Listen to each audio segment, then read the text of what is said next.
Hello everyone, hope all you are doing very well and yesterday हमने जो आपके साथ बात की थी वो बात की थी टेंसेस की।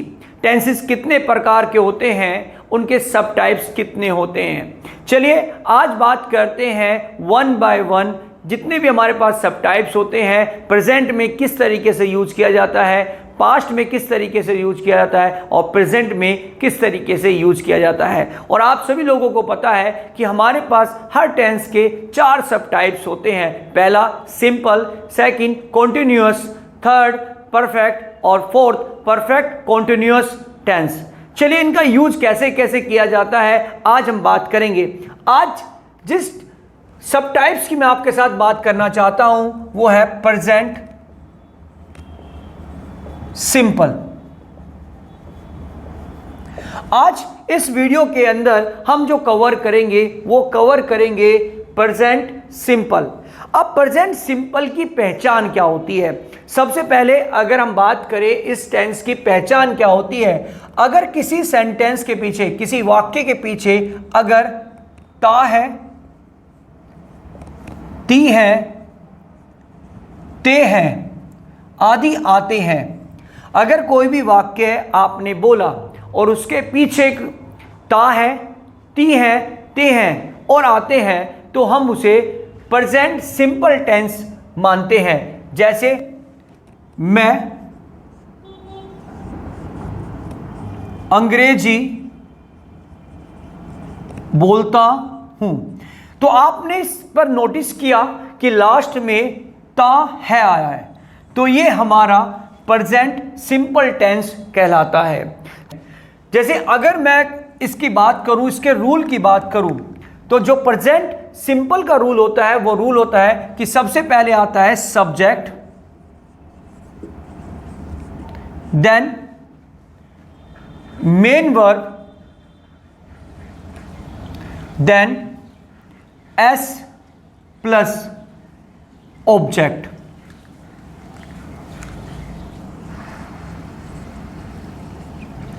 अब सबसे पहले क्वेश्चन हमारा माइंड में यह आता है कि सब्जेक्ट क्या होता है। सब्जेक्ट क्या होता है? सब्जेक्ट का मतलब कर्ता।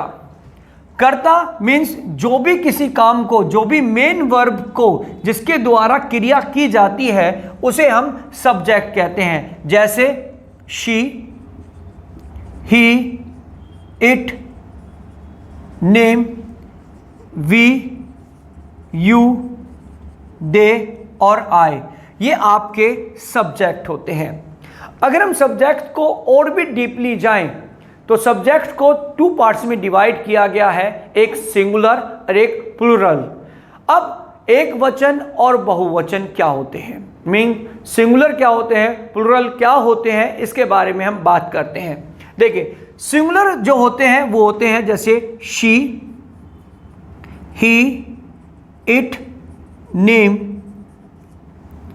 यू और आई आपके सिंगुलर होते हैं। और उधर अगर हम बात करें बहुवचन की, अगर हम बात करें प्लूरल की, तो हम बात करते हैं जैसे वी, दे।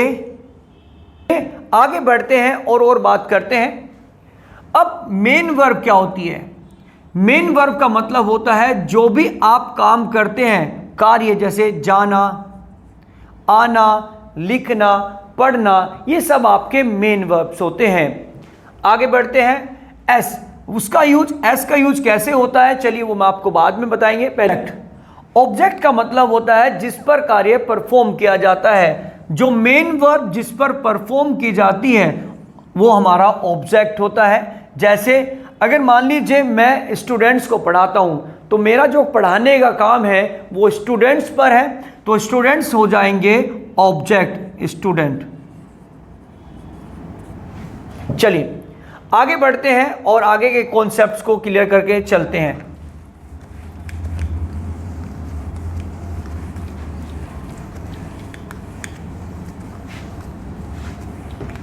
चलिए अब जैसे मैं सेंटेंस बोलता हूं, अगर हम इसके बिहाफ पर कोई सेंटेंस बनाएं, जैसे मैंने कहा मैं बच्चों को पढ़ाता हूं, मैं बच्चों को पढ़ाता हूं, तो मैं बोलूंगा आई टीच स्टूडेंट्स। जैसे मैंने कहा मैं इंग्लिश बोलता हूं, I speak English, I speak English. हम इंग्लिश बोलते हैं, वी स्पीक इंग्लिश।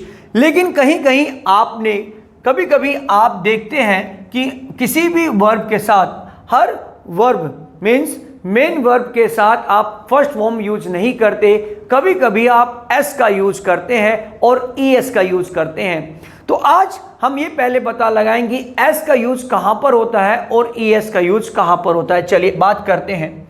अगर हम बात करें एस को ऐड करने की, तो जितने भी सिंगुलर होते हैं उनके साथ वर्ब में एस आती है। लेकिन हमारे आई और वी सिंगुलर है, लेकिन हम आई और वी को प्रेजेंट में सिंगुलर नहीं मानते, हम इन्हें बहुवचन मानते हैं, मीन्स प्लुरल मानते हैं। चलिए, अगर आपके सब्जेक्ट, अगर आपका कोई भी सब्जेक्ट है जैसे शी, ही, इट और नेम, अगर आपके सब्जेक्ट हैं तो हम वर्ब के साथ एस का यूज करते हैं। जैसे मैंने कहा मेरा भाई इंग्लिश बोलता है, मेरा भाई मीन्स माय ब्रदर, तो यहां पर हम स्पीक में एस का यूज करते हैं। My brother speaks English, my brother speaks English. मेरे पापा इंग्लिश बोलते हैं, माय फादर स्पीक्स इंग्लिश। मेरा भाई क्रिकेट खेलता है, माय ब्रदर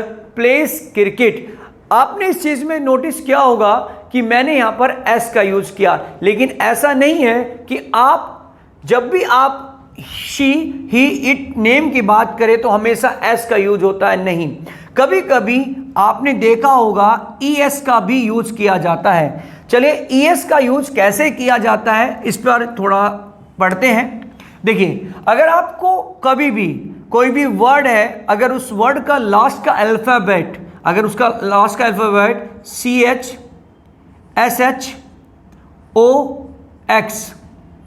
OX या S, इनमें से कोई भी अल्फाबेट अगर वर्ड के लास्ट में आता है तो हमेशा आपको ES लगाना होता है। चलिए एग्जाम्पल के तौर पर देखते हैं। जैसे अगर मैं आपसे बोलूं मेरा भाई पढ़ाता है या वह पढ़ाता है, ही टीच, ही टीच, टीच, तो लास्ट में आप नोटिस कीजिए CH आया है तो ES लगेगा, तो ये बन जाएगा टीचिस। जैसे ही गो, तो लास्ट में O आया तो ES लग जाएगा, तो बन जाएगा गोस। तो आपको नोटिस करना है, अगर हम कभी भी ही, शी, इट, नेम की बात करते हैं और उसके जो एक्शन है, जो उसका मेन वर्ब है, अगर उसके लास्ट में लास्ट का अल्फाबेट CH, SH, OX और S आता है तो उसमें हमेशा ES का यूज करते हैं। लेकिन कभी कभी आपने एक और चीज नोटिस की होगी कि जब हम कभी कुछ सेंटेंस बोलते हैं जिनके वर्ड के लास्ट में Y आता है तो वो कन्वर्ट हो जाता है कभी IES में और कभी वो कन्वर्ट नहीं होता। ऐसा क्यों होता है, कैसे होता है? चलिए मैं आपको बताता हूं कैसे होता है। अगर Y से पहले अगर कॉन्सोनेंट है तो हम उसे ES में कन्वर्ट कर देते हैं। अगर वोवल्स हैं तो S में ही रहता है। चलिए कैसे, जैसे मैं बताता हूं स्टडी, STUDY स्टडी।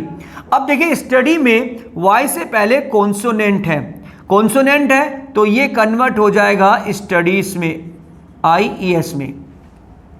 जैसे ट्राई से पहले Y से पहले क्या है, कॉन्सोनेंट है तो ये हो जाएगा IES में, ट्राइस। अगर वोवल्स हो, जैसे वोवल्स किस में है, प्ले, PLAY प्ले। आप नोटिस करिए कि Y से पहले A है तो याद रखना अगर वोवल्स आते हैं तो प्ले में कोई भी बदलाव नहीं होता, जस्ट S लगता है। तो ये था आपका कॉन्सेप्ट। तो आपको समझ में आया होगा, होपफुली आपको ये वीडियो अच्छी लगी होगी। और हमने इसमें कवर किया प्रेजेंट सिंपल सेंटेंस। सिंपल, जैसे अगर मुझे बोलना है मैं इंग्लिश बोलता हूं तो बोलते हैं आई स्पीक इंग्लिश।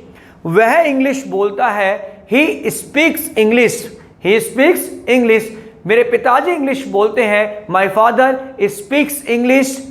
मेरी मम्मी इंग्लिश बोलती है, माय मदर स्पीक्स इंग्लिश। लेकिन बट मैं पढ़ाता हूं, आई टीच। और आप इसी प्रकार और सेंटेंसेस बना सकते हैं प्रेजेंट सिंपल के। और अगर आपको ये वीडियो अच्छी लगी, सब्सक्राइब करना मत भूलिए, शेयर, लाइक एंड कमेंट।